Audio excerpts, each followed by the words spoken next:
Let's briefly talk about the history of HTML. It's usually the case that the history of any technology is not particularly interesting or exciting, and I can't claim that the history of HTML is that interesting either, but there are certain parts of this history that not only give you an understanding of how this technology was developed, but also gives you an appreciation of certain aspects of HTML that are still relevant and applicable today. So before 1997, there were no community standards. So browsers basically did whatever they wanted. They invented new tags. They implemented the same tags differently. It was kind of the wild west of the web. And you could go to a website and end up being told that your browser is not compatible with this website, so you have to go get a different browser in order to even view the website to begin with. Now, around 1997, the Worldwide Web Consortium, the W3C, came up with the first standard browsers actually started to pay somewhat attention to, which is HTML4, and they very quickly updated it to HTML 4.01. That standard was pretty loose, and the browsers still had way too much leeway inside that standard as to how they implemented it and how pages were being rendered. So around 2000, the W3C came up with another specification called XHTML 1.0, and that specification was based on XML. And XML is a very rigid but very clear markup language. And W3C wanted to kind of pick that up and keep going with it and produce XHTML 2.0. The problem is that the browser vendors, which at this point already had a history of not really listening 100% to any standard, they decided that this whole W3C thing is moving way too slowly, and on top of that, they felt that the specifications are really moving in the wrong direction. So the browsers banded together, the browser vendors banded together, and they created yet another group that produced specifications that was called WHATWG. And WHATWG, that's yet another abbreviation because we don't have enough of them. So that group is called WHATWG, and it stands for Web Hypertext Application Technology Group. So it's a bunch of browser vendors that got together, and this group is much less democratic than the W3C. In other words, they have one editor that makes the final decision. So, all the browser vendor representatives can argue all they want, but at the end, they appointed one editor that kind of makes the final decisions. And they're the ones that are driving the entire HTML5, what we have now. They're the drivers behind it. So for a long time, the two organizations didn't really see eye to eye much at all, and they didn't work together. So they were really going to two different directions. But I think W3C eventually realized that, hey, that organization is actually being driven by the people and by the companies that actually matter, because they're the guys who are developing the browsers themselves. So maybe it's a good idea to kind of make peace and try to see if we can work together somehow. And this is what happened around 2007, 2009 timeframe. So WHATWG and W3C started sort of kind of working together. And what they produced in the end is what we have now, HTML5. So what does any of that matter to you? Well, what matters now is that there are two organizations out there. One is W3C and the other one is WHATWG, and they're both in charge of HTML somewhat. So it could be that you can get into a situation, it's certainly possible that a browser potentially can be compliant with a specification which isn't yet even formalized by the official W3C. So, it makes your head spin a little bit, doesn't it? So the way they divided it up is that W3C is going to be in charge of the standards, since this is what their bread and butter is, it's standards, and they're going to be in charge of the HTML5 standard. And WHATWG is not even going to give a version to their HTML standard. They're just going to say it's HTML and it's constantly evolving. There is no version. We never stop.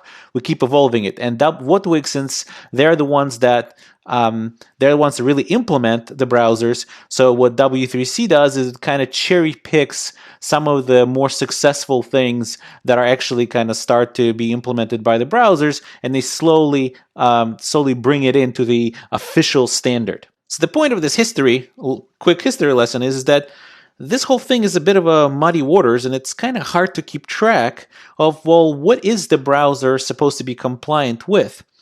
But unfortunately, it is our job as developers to keep track of these capabilities. And it is particularly important nowadays because all the major modern browsers are all evergreen browsers. And what that means is that they silently update themselves on users' computers. So you no longer even need to have the user acknowledge the fact that they want to update. That means that, which is a good thing actually, right? Because now every browser is kind of patched as much as they can be patched for security reasons. And also it kind of automatically, without the user intervention, gets the latest, greatest features of HTML5 and all of the browser software itself. But every major browser, Chrome, Firefox, Safari, Internet Explorer, they all are evergreen browsers, so they update themselves automatically. So what I would like to do now is give you a few resources on the web that will make this job of keeping track of these changes a little bit easier. The first resource that I really should share is the W3C, the W3C HTML5 standard. And this is a very academic type of a reading, but you can still look stuff up in it that, that is somewhat useful. And certainly if you want to kind of know what the actual standard is that everybody agreed to, this is a great document to start with. Another excellent site that you should definitely check out and kind of keep in your arsenal is caniuse.com. And this is a site that basically itself keeps track of HTML5 standard, SVG standard, CSS standard, JavaScript APIs, and on and on and on in the web space to be able to tell you which browser supports what. So for example, if I search for source set, which is a pretty new attribute that is going to hopefully come soon to the image tags, which we'll talk about it later. But you could take a look, see if I want to type source set, it'll tell you, well, this is an attribute, and will also tell you which browsers at this point support it and which ones, like IE, do not. And you could yourself take a look at and see whether or not, something that, a browser, let's say you're not really targeting, don't care so much about, if it doesn't support it fully, you could make the decision whether or not you want to use that particular feature. Another great resource to find out whether or not your HTML actually is going to work in browsers is to use a validator. And there's a great validator provided by the w3.org website. And you could basically cut and paste the URL of your website straight here, or you could upload a particular HTML file, or at this point you could even copy and paste your HTML straight in here and check whether or not it's valid. And if it is valid, chances are, very high chances are, that it will work very well in the browser. So let's take a look and see, let's test it out and see if we could validate the W3C's own page. And if we click check, and sure enough, it tells us that it is valid or everything is green.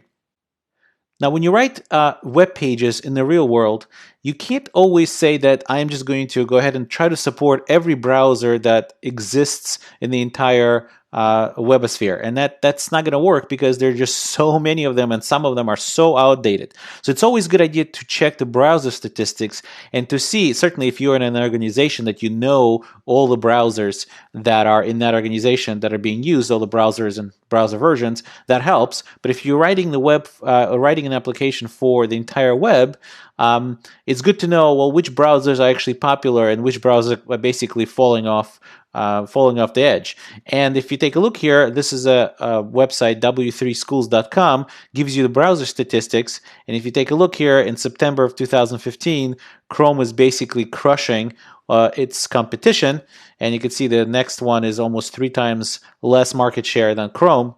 And you can tell that 65, 66 almost % of users on the web are using Chrome, so that seems like a pretty important browser to make sure that your web page works in.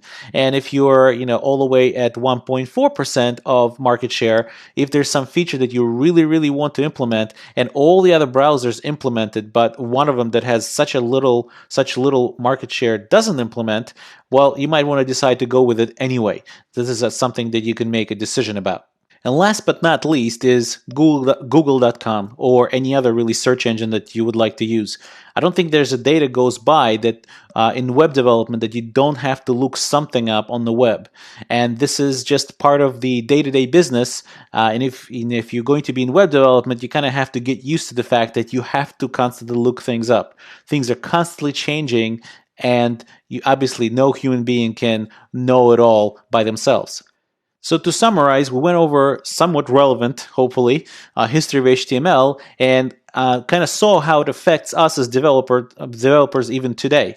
So I gave you some resources for validation of HTML, which kind of gives you a little bit more of a comfort factor that your HTML will work in browsers properly. And I gave you some resources for feature investigation, like the website of caniuse.com, which lets you know whether or not a particular feature is implemented in a particular version of a browser. And we also went over where you could look up browser statistics so you could make an informed decision of what browsers you should even target for your web application to begin with.